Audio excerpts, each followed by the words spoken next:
നിങ്ങളുടെ menstrual bleeding normal ആണോ അതോ ഓവർ ബ്ലീഡിംഗ് ആണോ എന്ന് എങ്ങനെ അറിയാം?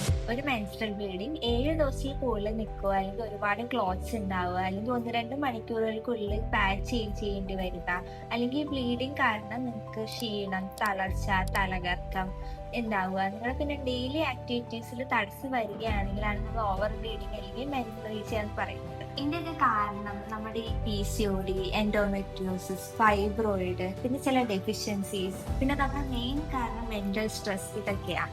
ഓരോ രോഗിയുടെയും ശരീരഘടന, ബ്ലീഡിങ്ങിന്റെ സ്വഭാവം, മാനസികാവസ്ഥ എല്ലാം കണക്കിലെടുത്താണ് മരുന്ന് തിരഞ്ഞെടുക്കുന്നത്.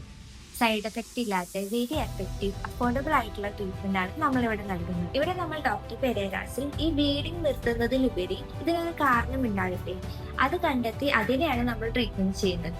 കൂടുതൽ വിവരങ്ങൾ അറിയുന്നതിനായി ഡോക്ടർ പെരേരാസ് ഹെൽത്ത് കെയറിനെ സമീപിക്കുക. We are here to help U.